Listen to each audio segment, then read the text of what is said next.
When there's no more room in hell, the dead will walk here. I heard.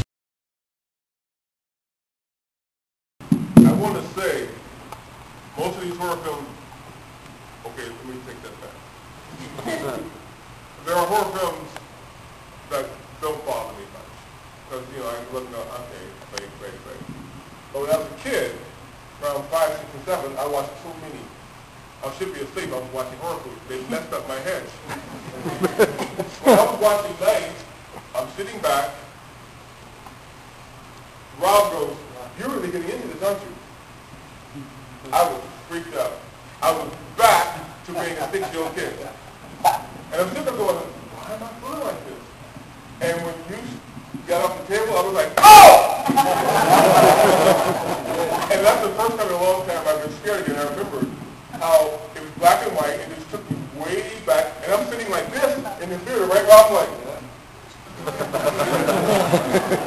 the first time I've seen it. This is not some kind of a setup for a lawsuit that her performance screwed you up for the rest of the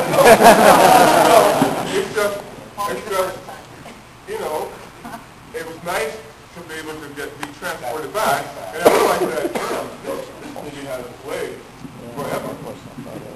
Well, it's funny because I was sitting in between Michelle, who's the star of Diary of the Dead, and Kathleen Kinmont, who's in Writer Animator the other night. And they're like, yeah, this is cool. And by the end of the movie, they're both like this. Like they're, you know, sort of like excited about the premiere. And literally by the end of the movie, they were both like, they didn't even move their head. And then when Dwayne gets shot, Kathleen admitted later she had never seen the movie. She went, oh shit, they shot him! The only person that had never seen the movie. And I'm literally going, oh shit. It's an interesting point that Greg makes, and this has been historically true throughout the whole life of Night of the Living Dead, and is still true to this day. You go to a college campus and you're screening the film for maybe 400 people, and I'll always ask, how many people are seeing this film for the first time? Historically, about a third of the audience will put their hands up. The movie starts off, cemetery scene, and there's laughing and giggling and this and that. And you can literally feel the humor draining out of the audience as the movie goes on. That's a reaction that we got back 40 years ago, and it still happens today. Was that exact reaction? I was wondering how everybody actually got their role as a zombie. I mean, some people were already just on set or showed up maybe as extra, but when somebody was actually approached to be a zombie, was the first reaction or... Nepotism. What? Nepotism. Well, your dad was in it, yeah. We heard that they were looking for some people for Dawn of the Dead. We walked into George's office, and he was in there with Chris, his wife. And he talked to us for a while. He said, we're going to make you lead zombies in the next movie. And we said, what's a lead zombie? We had no idea what a lead zombie was. He said, I'm going to feature you and give you a credit. I said, good enough, George. That's how we got our part in the movie. Before that, we were in plays. We were singing and dancing in No No Nanette at the Pittsburgh Playhouse right before that. So we became zombies. Well, I guess since I'm number one. I was an investor in the film. What, $300 or $600? Anyway, and I was skinny as a rail, and I had an old suit that I was willing to give up, and we needed some extra zombies. That's how I got the part. Be a zombie. All right. Well, I was only a zombie in Land of the Dead, and it's the first Romero film where a character repeats itself as Blaze in Land of the Dead. And I was supposed to play a part in the Dead Reckoning truck, but since I had already done the remake of Dawn of the Dead, they didn't want me to be a featured character in that, so George made me the Blaze guy coming back. I got the job just like every other job I auditioned for. Casting director called me up, and there wasn't very much of Bub in the original script. I was a little proactive, though. I took the initiative to bring a turkey leg And there was something, whatever one of the scenes that I auditioned was at the end of whatever the little sequence was. It was, Bub starts eating. I guess it was the scene where they feed him, from that bucket. And so I whipped out the turkey leg and started munching down on it. And I think that's what snagged the job. Well, I'd like to tell you that getting the part of Johnny was the end of a long, grueling casting, auditioning process. It wasn't bad at all. The cemetery scene was the very first scene that we filmed.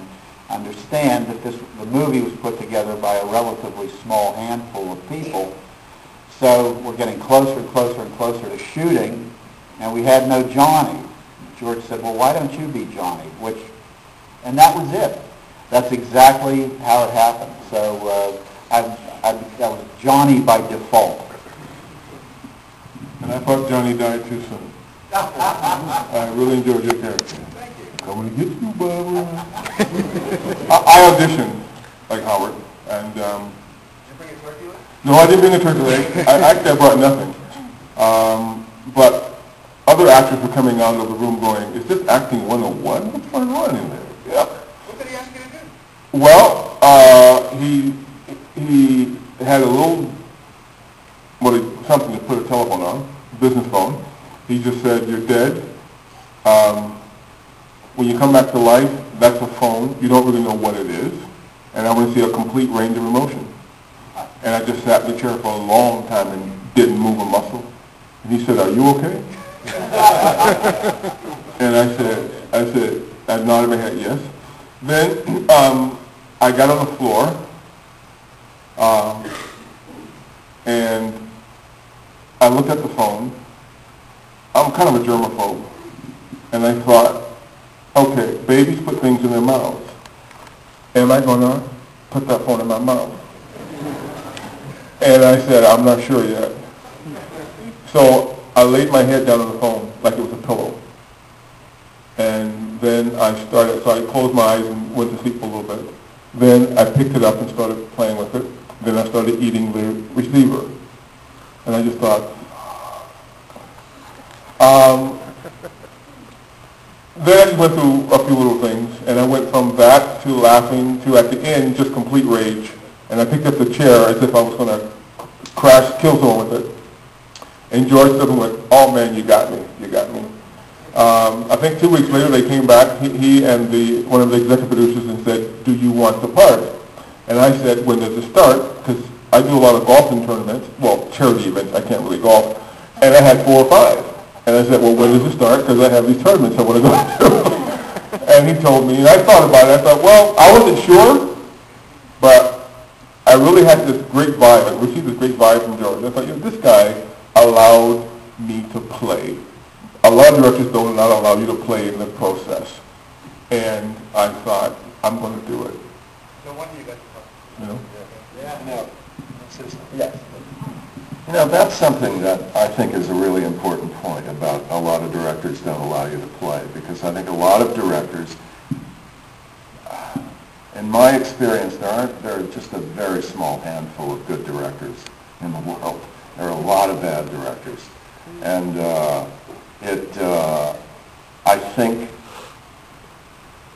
what they generally do is they think they know what they're looking for. And so they're looking for that thing that they've already thought of.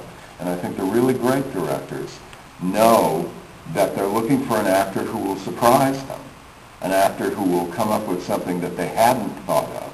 And that's why it's so important that I think really insightful and imaginative directors give actors the freedom to explore and come up, dig down into something that the actor himself hasn't even thought of, that you just discover in the moment.